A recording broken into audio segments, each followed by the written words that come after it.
So guys, today we're going to talk about referrals again today, the how and the why and the what. And but before that, I've got a little bonus piece for you.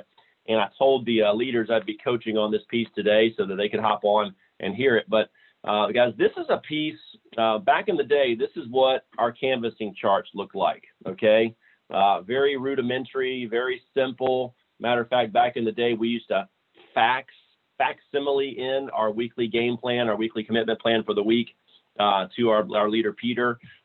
We would voicemail him in. We had a voicemail system, the Meridian Mail that the Southwestern company used, and we would leave our stats on that. I mean, it was old school. We didn't have a website or any of that kind of stuff yet. So this is what a canvassing chart looked like. And you can even see how old it is. Southwestern Legacy Business to Business Sales Division. So we're not even called Southwestern Legacy anymore. But a couple things on here, guys. We used to track our sales in units. So, and a unit back in the day was worth about $16 of gross annualized premium. Okay, just to kind of help put things in perspective, because everything over here is, you know what hours are, you know what a call is, you know what a demo is, you know what a client or an app is, and then units is like, what's that? So I just kind of put over here $16. So when you see $25, 25 times 16 is 400, and that would be about $400 of GAP, just to kind of put that in perspective. But guys, this is for Curtis Rogers. Curtis was hired the same time I was. We went to Sales Academy together and competed against each other to get going, learned a lot from each other. Just a great dude. But this is Curtis's first 8 weeks in the business, okay? And I share this with people. Typically, I'll share it with them in the interview process oftentimes. At least I used to. I need to circle back around and start doing that again to kind of prove a point that it's not how you start, but how you finish, and you got to stay the course. And another great time to share this with people is when they're about 2, 3, sometimes 4 months into the business, because that's about the time that newness of the shiny toy. You guys remember when you wake up on Christmas morning as a kid, all those toys, you were so excited about them. But guys, let me ask you something. Where were most of those toys by the time Valentine's Day rolled around? 6, 7, 8 weeks later? In the closet. Right? They're in the closet. They're in the box in the garage. Broken, guys. Well, guys, when you're 3, 4 months into your career, oftentimes your excitement about the job has gone and been put in the closet, okay? Or it's broken, just like you were saying. And we need to kind of remind ourselves that the way the job looks today isn't the way it always looks, okay? We have to keep in mind the big picture, that this job morphs. We reinvent ourselves. We come up with new ways of doing business. We evolve in the business and get into leadership, when we're purposeful about that and develop those skills and actually start recruiting and doing some field recruiting and create that habit. If we don't do that, then yes, it can be a door-to-door or business-to-business sales gig for the next 20 years if you want it to be. If you want it to evolve, then you got to take proactive steps to make it that way and do some of this recruiting activity that we're talking about. But I want to share with you, this is Curtis's canvassing chart here. You can kind of see his first week came out and did what Peter said, put in a minimum of 40 hours, and Curtis, being the over and above guy that he is, put in 41.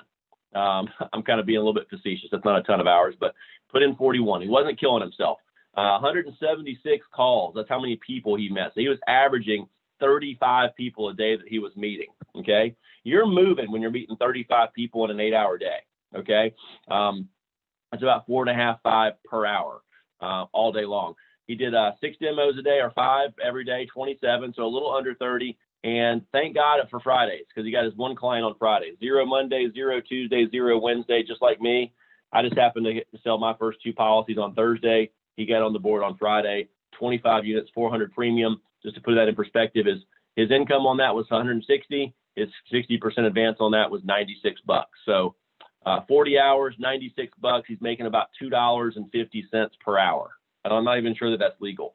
So he comes back the next week, gets 8 hours on Monday, but not quite 8, the other 2. And then we had Thanksgiving.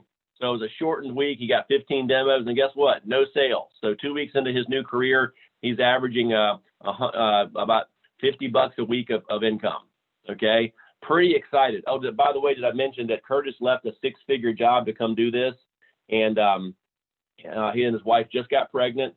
They just bought a new home, and he was driving a late model 5 Series BMW with a payment that came with it. So there was definitely some reasons for him to do well and for him to figure some things out and make some money. Okay, feeling the pressure a little bit. Week 3, mild breakthrough. Again, right at 40 hours, 39 and a quarter. You can kind of see progress here because he's taken a lot less calls. Instead of 176 or 92, it's 88. And he's got 33 demos. So breakthrough, got over 33 demos. Thank goodness for a big Wednesday. And had 3 different days where he protected families. 3 apps, 150 units. That's 2,400 in premium. He made $960. He cash flowed 576. Okay, so we're definitely making some progress. Not anywhere close to where he wants to be. He wants to be cash flowing $2,000 a week to replace a $100,000 annual income. Okay, but week 4. Remember, slow and steady wins the race. Another 41-hour week, another 128 calls, really getting out and seeing the people. Another 28 demos, very close to 30. Another 3 apps, okay? This a little bit bigger apps, 190 units, so 3,040 premium, 1,216 income, and cash load 730. So we're growing. We're getting better. Progress, not perfection. Week 5, very much the same. 41 hours, 140 calls, 28 demos, another 3 apps. This is 3 weeks in a row with 3 apps, right? Just kind of stuck. And I know that he did a follow day with Tom Hofer midweek here and kind of saw a couple things, picked up a couple ideas, recorded Tom's presentation, picked his brain, asked him a bunch of questions, and made some adjustments, okay? Recorded his own demo, saw how it was different from Tom's, and came back and another 2,800 in premium, 1,152, cash flow just under $700. Again, that was in a little bit shorter of a week because some of these hours we're working with Tom. And then finally in week 6, breakthrough week, it finally clicks. A month and a half into the business, he finally got over his phobia of Saturdays, and he actually got up over 40 hours by Friday, but still put in some hours on Saturday. 8 more calls, 3 more demos, and lo and behold, check it out. 8 apps, 480 units. That's 20 units shy of an Eagle. 500 units was an Eagle back in the day. That was 7,680 a premium. He made $3,000 and cash flowed over $1,800. It's like, whoa, thank God this works. Okay. But guys, check out his Fridays. You're going to see that every single week, Friday was a week where a day he was on the board. Even from his first week, Friday, sale. Week 2, Friday, biggest day of the week. Week 3, Friday, second biggest day of the week. Week was breakthrough week. By far, his best day of the week was Friday. So we're talking full 9 hours. And again, he put in some time on Saturday too. Came back on week 7. Shockingly, look at his best day of the week. It's Friday. So for almost 45 hours, 150 calls, 48 demonstrations. 7 families protected. Again, biggest day on Friday. And also, even though he had his biggest day on Friday, went out for 4 hours and protected another family on Saturday. Big one, 140 units. That's a big sale. 6,000 in sales, another 2,400 income, another 14, almost $1,500 in cash flow. And then week 8, even in just 4 days, had a family trip over the weekend, came back and put in 32 hours, 100 calls, 36 demos in 4 days. That's getting after it with 9 a day on average. Another 7 families protected, another 7,200 a premium, 2,900 cash flow, 2,900 income, 1,700 plus cash flow. So I just, I share that just to say, guys, Rome wasn't built in a day. Some of you guys have a similar trajectory where you're starting off slow, or you may even be 2 months in and you've had a couple slow weeks. Well, just keep in mind that slow and steady wins the race. Rome wasn't built in a day. It does happen. Sometimes the system pays us immediately. Usually it pays us later, but it always pays us eventually. And a couple of just notes I put down here is that Friday was consistently Curtis's best day of the week. Without those Fridays, he would have probably been about 40% less income and a heck of a lot less excited about what he was doing. And he had his best weeks of his career once he got over his fear of Saturdays. You see up here at the beginning, no Saturdays. We're off. That is bad. We're not working that. Well, guess what? When he finally got over that and said, it's not a bad thing. He went out, it clicked for him. He went out on Saturday. The next week he went out on Saturday and really added to his premium. I'm not saying you have to, but because he was willing to do that for a short time, willing to get uncomfortable, he didn't need to do it for very long and was able to get over that hump. So I just wanted to share that with you guys real quick. It's a pretty cool story. Hopefully there was are there any BFOs? That's short for blinding flash of the obvious. But anything that you guys picked up from me sharing that with you here this morning?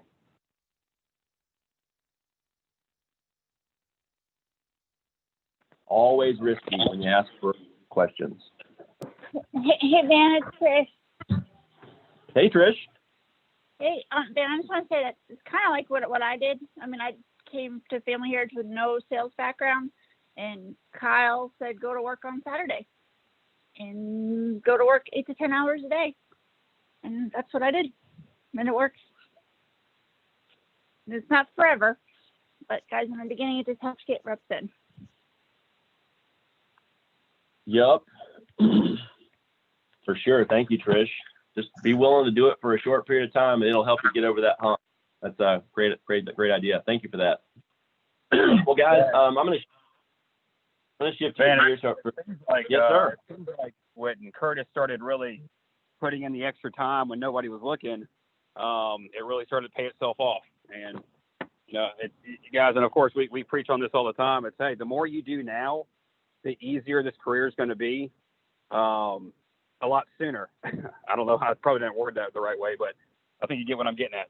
You know, I mean, if you're in your first, month, 2 months, 3 months, 6 months, whatever, and you haven't worked on a Saturday yet, definitely get out there. You'll learn a lot. And plus, usually people get paid on Fridays, and they're in a better mood on Saturdays anyway. So you'll usually get a lot more demos in and have just a much better, easier day for you anyway, and protect the family. So, yeah. Work on Saturdays if you need to. Thanks for that, Brad. Absolutely. 19 years into the business, and this Saturday ended up protecting 2 different families. So myself. So did I want to work Saturday? Nah, not really. But it was what the week called for. I will share this one other thing too, guys. Maybe you may or may not pick up on this, but guys, there's a term for someone that does just exactly what's asked and not a bit more. And that's called a just enougher. Curtis, at the very beginning of his deal, when Peter said, hey, minimum of 40 hours, Curtis was a little bit of a just enougher at the beginning. We got 41. We'll throw out the second week. We got 39 and a quarter. Just enough, got my 33 demos in, so we'll call it a week. 41 hours the next week, 41 hours the next week. So just enough. And he was just getting okay results. When he quit being a just enougher and started putting in closer to 9 hours a day instead of 8, very small difference, but made a big difference for him. 44 and 3/4, 44. He was willing to do that for a couple of weeks, and then guess what? He was able to then get a full 5.5 days of work done in 4 days because he was willing to go above and beyond and break through that belief barrier. So that's awesome. Guys, real quickly, we're going to talk a little bit more about referrals today. We have a module that I sent to you, emailed it actually out to you guys last night, asked you to have it handy this morning. Hopefully you do. But this is a little bit of an offshoot from it, and I want to share this with you. This was there's a book out that hopefully most of you guys have already read. If you don't have it, I would encourage you to get on Amazon now and order it. It's called Take the Stairs. Okay, Take the Stairs. It's by this gentleman on the screen right here, Rory Vaden. Great guy, worked at the Southwestern Company, very entrepreneurial. Actually started up a coaching company several years back that has become extremely successful. But I want to read to you an excerpt from one of Rory's books. He's got several out there, but Take the Stairs was his first one, and I encourage you to get that. I'll share this with you. If you're in a sales or prospecting slump, chances are it's not because you're bad at your job or that you're working for the wrong company or that there's some problem with your product or your territory. On the contrary, my guess is that it's because you don't have enough referrals. Nothing evaporates call reluctance and turns around sales momentum like gathering a bunch of referrals. But if you don't have them, it's probably because you either have a fear of asking or because there's some basic mistakes that you're making when you do ask, okay? You're technically asking for it the wrong way, and we can fix that, okay? It's hard to get you to ask if you're not doing it. If you're not doing it because you're forgetting, write a big R on your hand and look at it, and it's going to remind you to ask for referrals, okay? And also to recruit, by the way. But if you are thinking about it and you're just not doing it, It's hard to get you to do it if you won't do it. That's a desire. That's a will issue, not a skill issue. I would encourage you. If you have that issue, speak with your manager so we can help you get over it. But on the technical side, we can definitely help you out on that. And so make these 2 servant selling quick changes to your technique, and you'll likely double your referrals. Or if you're getting 2 or 3, you'll likely quadruple or quintuple your referrals and start getting double digits easily. Number 1 is ask for introductions, not referrals. Okay. We found out that using the actual word referral when asking for them tends to create pressure. Okay. Pressure on the prospect. From the salesperson's point of view, gathering a referral seems like a steep and difficult task because psychologically there's something weird that almost makes it feel like we're asking our customer to put one of their friends in harm's way. Of course, we know they're not going to be put in harm's way. We're nice people. We're not going to hurt them. But obviously that's not the case. But for some reason, that's psychologically what it likens itself to, especially for those of us who've not yet mastered this skill of asking. Okay. If you've been turned down, because then you might make you gun shy to ask again. Kind of like guys, if you go and you ask 3 or 4 girls out and they all turn you down, you might get a little gun shy about asking the next girl out because it kind of hurts your feelings. Okay. And from your customer's point of view, asking them to give you a referral creates pressure on them because they want to do a good job for you by making sure that giving you someone who might be a legit prospect, but they also don't want to upset one of their friends by passing along their name. We've all heard that. Well, let me check with them first and I'll get back to you. And we all know how often people get back to us on that. About as often as they get back to us with their bank account number the next day, right? So instead of saying, who can you refer me to, try asking, who would you be willing to introduce me to? Okay, small adjustment, guys. Hey, guys, if you're chewing your cereal into your phone, just hit mute. Thank you. Is there anyone you'd be willing to introduce me to? This is more than just semantics. It's a whole paradigm shift from thinking about pushing your customers into creating selling situations for you to instead simply asking your friends to introduce you to other friends. Guys, think about some of your best friends that you have right now. There's a good chance you didn't pass them on the street and just strike up a conversation and they become your best friends. There's a good chance you were in a social situation where they probably knew someone that you may have known and you were introduced to them. Okay? Just think about that. Think about some of your best and deepest relationships. I'm sure there's some exceptions to that rule, but the rule by and large is you were probably referred to them, okay, whether you use that term or not. So focus on making more friends first and figure out if they're a prospect later. The second mistake is that you want to make sure is ask by demographics, not psychographics, okay? Ask for demographics, not psychographics. And guys, I hope you're writing this down, okay? The other mistake we see a lot of salespeople make is they ask one person, their customer, to speak to the interest level of another person by saying the I word. And guys, the I word will kill a sale. It'll kill getting referrals. It'll kill recruiting. And that's the word interested. Hey, who do you know who might be interested in what I do? Who do you know who might be interested in the supplemental policy? But it's not only near impossible for me to speak to another person's potential interest level. That's a psychographic. What is that person thinking? Okay. I'm not inside their head. I don't know. It also creates more pressure on me as your customer. Okay.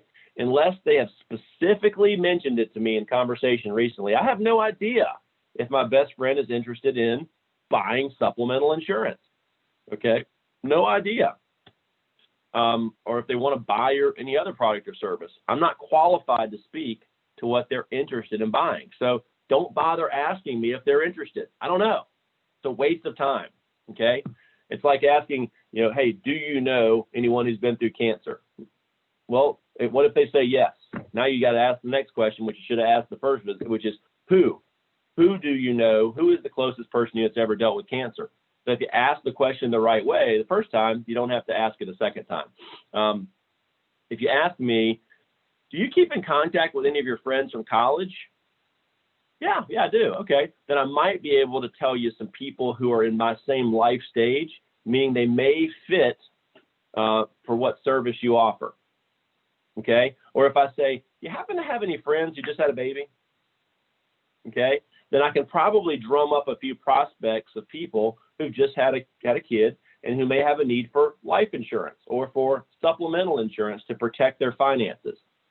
I can't tell you if they're interested, and it creates pressure on me when you ask. I can, however, happily and pressure-free introduce you to friends of mine that meet certain specific demographics, age, life situation, where they work, things like that. Those are demographics, and it may be of interest to you, and you can call them and determine if they're interested in your service. How's that? If I asked you, do you know anyone looking to hire a keynote speaker for $10,000? You probably don't know a single person, because you and your friends probably don't talk about that on the weekend. Okay?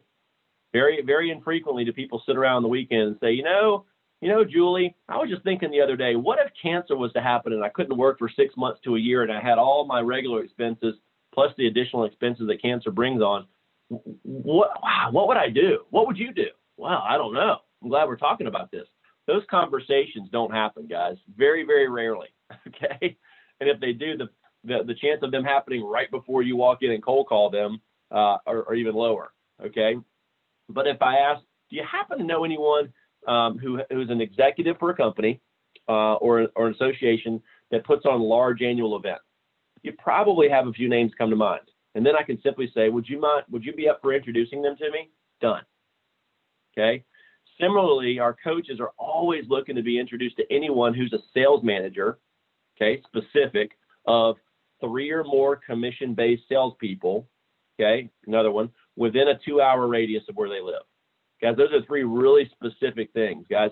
I used to be in a group called BNI, Business Network International. Matter of fact, they helped me land in my largest corporate client, over 1,700 employees, and yeah, probably fed the coffers for at least 3.5, 4 years of my sales career from that one referral that I got.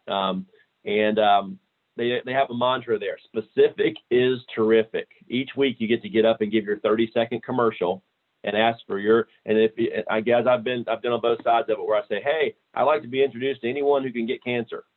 Okay, you know how many people I get referred to? 0, because anyone can get cancer, and everyone equals no one. Okay, it's kind of like when you ask people, what do you like most so far about this, and they say everything. No, that sounds like a really great answer, but it's not specific. Okay, well, cool. I'm glad you like everything, sir. What do you like the most? Okay, great. Well, tell me about that. So get specific. Okay, so we don't ask, do you know anyone that wants to buy coaching? Okay, that would be a psychographic. We don't know how they think. Figure out what the demographics are of your perfect clients and ask for those. And guys, our demographics are people in their 30s, 40s, 50s. They're typically married, not always, but typically have a couple kids, typically own their home and have a mortgage. Most of them have a car payment or two. So they've got stuff to lose. If cancer, heart attack, stroke, serious injury happened, they didn't work for 3, 6, 8, 9, 10 months, a year, they would lose things. That's who we want to call on. That's why when you call on an 18-year-old and he says, well, gosh, I guess if this happened, I move back in with mom and dad. That's not our wheelhouse. We'll demo that person if they're the next one, but that's not what we're going after. Okay. So wouldn't your confidence be increased right now if you had 50 fresh, hot referrals sitting on your desk? Then why don't you stop focusing on trying to just make sales and start focusing on gathering a bunch of referrals, or shall we say introductions, as fast as possible? Remember, servant selling is based on the premise that you create more sales with less pressure. So rather than putting pressure on yourself by thinking that everyone you talk to needs to buy and hopefully a few of them will give you referrals, instead, take the pressure off of yourself and your prospects by thinking that everyone should talk to you and give you introductions, and hopefully a few of them will buy. It's a paradigm shift, guys. But I'd love to hear from you guys. What was 1 or 2 things maybe that jumped off the page with you? Maybe it's oh my gosh, I've been doing this wrong, or man, I really haven't been asking at all for referrals, and I've just been going out there and cold calling every day, hoping it gets easier, but it stays hard. like I'd love to hear from a couple of you that maybe something you heard on here that you could put into action today to become better at what you do. Hey, Van, it's Josie. Just being super specific with asking for referrals. It paid off for me this past weekend when I was sitting down with that family Saturday night around 7 p.m. and I asked him, you know, he was a church pastor, so I was like, all right, well, who do you know within the church that would benefit from hearing about something like this? So, and it paid off. Got about 17 referrals from that one family. So, just being super specific with your questions and how you're asking for them. Thank you for that, Josiah. It works. It works when we use it. Anybody else got time for one more?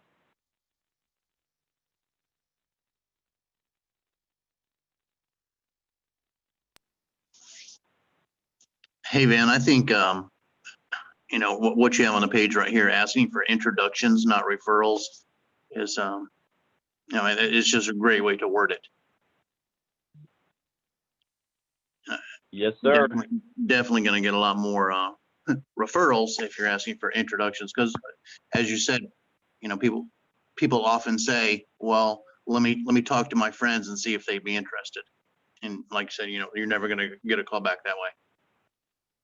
Yep. And when they do, you just let them know, hey, I'm not looking for people that are interested. Exactly. You kind of catch people off that. What do you mean? Yeah, I'm not looking for people that are interested at all, because I have no idea if they're interested before I show it to them. Exactly. Matter of fact, before you just signed up, I just gave you a demonstration. Before I gave you the demonstration, were you interested?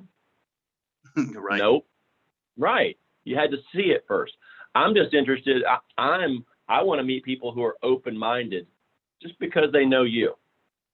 Okay. Someone that'll give me 10 minutes of their time just because I drop your name, just because of who you are. They'll take a look at what I do. Then they can determine if they're interested. Let me ask you a favor. Would you give them the opportunity to tell me no, the same way that Joe, who sent me to you, gave you the opportunity to tell me no? Would you give them that same luxury? Great. That's a great one that I know that Toy uses all the time. Would you please give them the opportunity to tell me no? You're basically saying, don't do it for them. Let me give a chance to see it first. They're not going to be interested before they see it. Okay, guys. So there's another piece here, and I emailed this out to you guys, and I'm just going to give you a little taste of what's in here, and then we're going to wrap up. It's just a lot of information. It's hard to cover all the stuff that we need to cover and learn in such a short amount of time each morning. So understand, you're going to need to take some of this material and go deeper on your own. Those of you that do, you're going to get better faster and love it. Those of you that just enoughers, you hop on just the 4 that you have to be, not all 5. You don't do any reading outside of this. You know, it's going to be tougher. Okay. Matter of fact, there was a book. Whenever there's a book that's written, that's mentioned, guys, in an Eagle or mentioned on one of these, I know when Peter used to mention books, the first thing I'd be sitting there is I would hop online and buy that book immediately. I go back to work, that book shows up 2-3 days, a week later, and it's like, oh yeah, that's right, I ordered that book because of this, and this, and that'd be the next thing that I would just devour. 30 minutes of reading every single day, whether it was first thing in the morning if I got up a little earlier or at the end of the day, but 30 minutes of reading happened every day.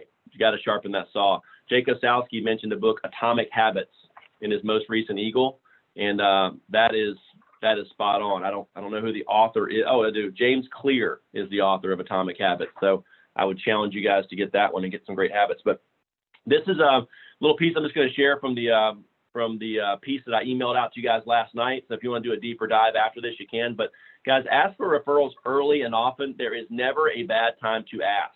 Okay. And if you guys remember from the last time we were chatting, there was a 7-step process with getting them that transition statement. Okay. Thanks so much for who you are. I wish I had 10 more customers just like you.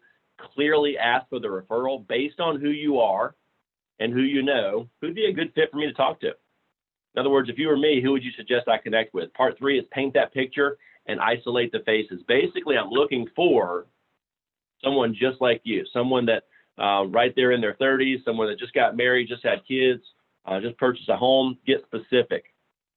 and take a moment to write out what your ideal referral looks like. If you don't know, you're going to have a tough time communicating it. Write down the referral, break the eye contact, and put it down on your pad, okay? Ask who else. Don't just stop at 1 or 2 or 10. Who else? Keep on who else, okay? Layering that. Get the names first, then you go back and get step 6, get pre-approach, okay? Get all the names first, then go back and get all the pre-approach. If you get all the pre-approach on the first name, and it takes a full minute to do it, that's the only referral you're getting, okay? It takes too long. But no one's going to sit there and give you 9, 10, 12 names and then not give you any pre-approach on them. They will once you get the names first. Thank them and compliment them. Thank you so much. You've been incredibly helpful. So it also encourages you to write out that 7-step process for yourself and rehearse it, guys. You guys that are selling well, you're doing it because you memorize your sales talk. Those of you that get a lot of referrals, you've memorized your referral talk, okay? And for those of you that don't get many referrals or any referrals, it's because you don't really know what to say, okay? So ask early and often. Below, you'll find a slight variations in how to ask for referrals at all different potential intervals of the sales cycle. Follow the example to ask for referrals before the presentation, during the presentation, at the end of the presentation, and even on follow-up calls with people.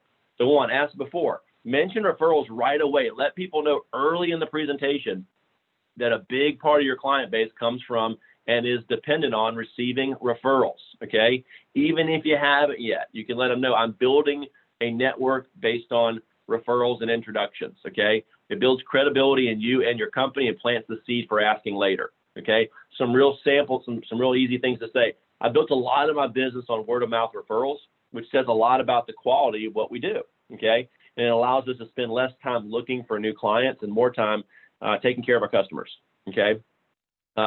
Another example, my goal is that you'll be more than satisfied with every interaction that we have and with our products. We want you to become an advocate of ours by sending us referrals, introducing me to people. That's how our business grows, and that's how we know we did a great job. We'll work hard and make sure that you're pleased both with the process and the result.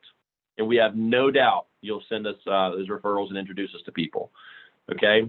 One other one, if you're pleased with what we put together, will you please refer me to other people that you know who may be up for what we offer, okay? I know that broke a couple of rules right there. You got interested and refer in the same one, so maybe that one's not used as much. Guys, I'll share with you one that I did. I shared with Josiah last Monday, and we were in the field. It's just telling people, man, your clients like you, but just saying, hey, Joe, let me ask you something. Have you ever cold called? And some will say yes, most will say no, but just say, it's hard walking up to people blindly without them knowing you, a total stranger, and trying to get them to like you and then listen to you and show this to them. It's difficult. Can you imagine doing that for 8, 10 hours every day? They're like, no, that sounds horrible. Yeah, well, guess what? If you don't send me to other people, that's what I have to do. That's what you make me do. So can I ask for your help? Don't make me do that. So paint a picture of something that's really not that pleasant and say, you can help me not have to live that unpleasant life by sending me to 6, 7, 10 people that you know that based on who you are, they'll talk to me for about 10 minutes. So guys, take a moment in there and rewrite it in your own words, what you're going to say to people when you ask for those introductions, for those referrals, okay? Write it out, because if you don't write it out, you don't know what you're going to say, and if you don't know what you're going to say, you're probably not going to ask. That goes for recruiting, that goes for getting referrals, the 2 big R's. So I would encourage you guys, make the two big R's, recruiting and referrals, something that you do early and often. We will continue on with this module next time I get a chance to leave with you guys, and we'll be talking about asking during the sales process. But for right now, we're going to wrap it up and get out to the field, guys. It's Wednesday morning. It's hump day. Let's go out and make a difference for some people today, and let's build some great momentum so we can do just like Curtis and have some massive, massive Fridays to end our weeks. And let's do like Brad said, don't be scared of a Saturday. If you didn't hit your goal by the end of Friday, that's why God made Saturdays, right, guys? And if you're willing to do that enough, and you just get in the habit of hitting your goal, eventually you'll be able to do it by Friday, 5 p.m. And then eventually you'll find yourself like Rob McLean, where you can get it done by 2 p.m. on Thursday and spend all day Friday reading and drinking coffee and hanging out with his boys, okay? Because this job has so much to offer. When we run into that storm, okay, run right through it as opposed to running away from it and running with it like the cow. So thanks for being on today. Have a great day, and appreciate each and every one of you. If you have a partner that wasn't on, please remind them that they need to be on 4 out of 5 of these for bonuses moving forward. And let's get our attendance up to 30 plus each day of the week. Thanks, guys. Have a great day.